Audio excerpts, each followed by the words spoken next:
Ontem a seleção brasileira encontrou mais uma vitória na Copa do Mundo do Catar. Venceu por 1-0. Poderia ter sido por 2-0 caso o VAR não tivesse anulado aquele golaço que aconteceu logo no primeiro tempo. Enfim, a seleção brasileira venceu e já está classificada para a próxima fase. Joga na próxima sexta-feira apenas para cumprir tabela nessa fase de classificação.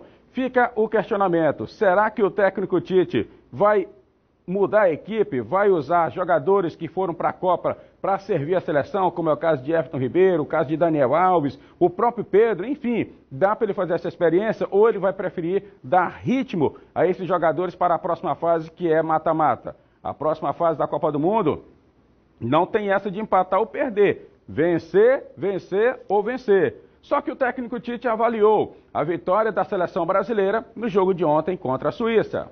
É um jogo muito difícil. A Suíça, ela foi a melhor defesa das eliminatórias europeias. Tomou 2 gols só. Estilos e formas diferentes de jogar, por exemplo, que nós enfrentamos a Sérvia. A Sérvia é uma equipe que propõe mais jogo, que sai da bola triangulada. A Suíça baixa mais e procura dizer assim, ó, erra que eu vou criar a minha oportunidade, com grandes jogadores. O Central, o Akanji é muito bom jogador. Muito bom.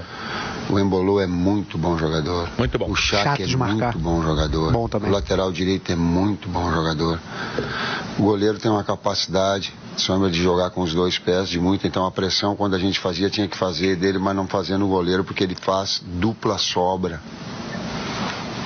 É uma sobra de um zagueiro, mais sobra de goleiro, então isso dificulta uma pressão maior. Paquetá estava em condições normais, senão a gente não usa um atleta que não esteja nas suas condições, a gente não paga preço de saúde para ganhar. Olha, depois dessa avaliação ele foi questionado também sobre a situação do jogador Neymar.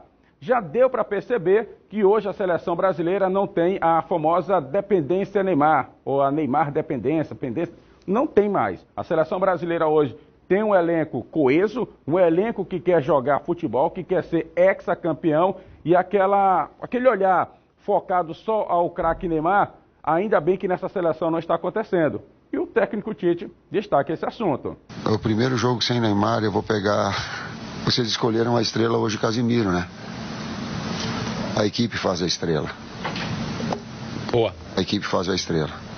Claro que o Neymar, ele tem atributos diferentes. Ele num momento mágico, ele finta dribla e clareia com uma coisa assim, o que ele fez?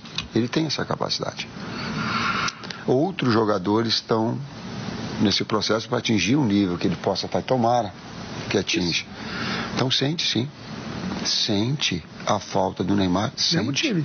O poderio da equipe, ele tem o poderio criativo. Ele tinha a cabeçada do Coate para fora. No ofensivo ele sente. Mas também tem atletas que podem dar, como aconteceu no início ou no transcurso, conta do recado. Pronto, agora é só aguardar jogar contra os Camarões, saber se ele vai modificar a equipe ou não. O certo mesmo é que a nossa seleção já está no caminho do hexacampeonato. Falando do futebol piauiense, o Fluminense renovou o contrato com o jogador Bismarck, que estava entregue ao departamento médico, passou por uma cirurgia, está recuperado e está pronto também para jogar a temporada de 2023 com a equipe do Vaqueiro Belchó. Bismarck, que fez parte do elenco campeão deste ano, está com contrato renovado com o Fluminense e tem pela frente não só o piauiense, mas tem Copa do Brasil, Copa do Nordeste e Campeonato Brasileiro da Série D.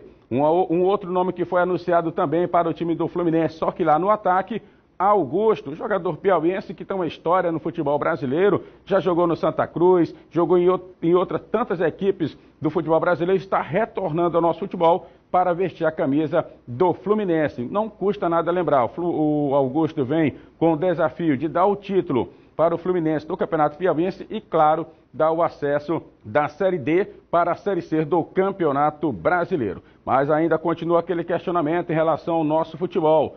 Cadê as notícias do Comercial e do 4 de julho? São as únicas equipes que ainda não anunciaram nem treinador e nem jogador. Está uma situação complicada, essa incógnita dentro dessas duas equipes, do Colorado e do Bode de Campo Maior. Campeonato Piauiense começa dia 11, o Comercial vai estrear dentro de casa, abre o Campeonato Piauiense às 15h45 contra a equipe do Fluminense no estádio Deusdete de Melo. O 4 de julho joga no mesmo dia, só que às 19 horas, no estádio Mão Santa contra o Parnaíba.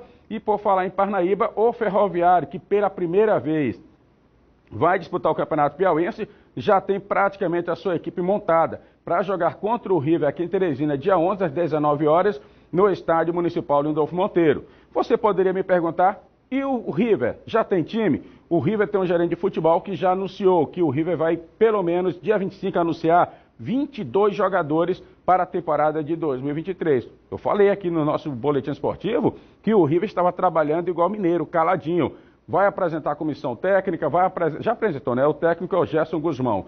Vai apresentar os 22 jogadores para a próxima temporada. O River vem em busca de um calendário nacional, já que o River tem apenas em 2023 o Campeonato Piauiense. E para fechar a abertura do Campeonato Piauiense, em Floriano, às 19 horas, o Coriçaba vai receber a equipe do Altos, fechando assim a abertura do Campeonato Piauiense de 2023. O Coriçaba, o presidente Anderson Camargo, já deixou bem claro que vai trabalhar com jogadores novos, ou seja, jogadores que estouraram a idade na base, com alguns jogadores experientes. Mas ele deixou bem claro, o meu time vem forte, vem em busca do título do Campeonato Piauiense. Então, é aguardar as novidades do nosso futebol e, claro, as novidades da seleção brasileira.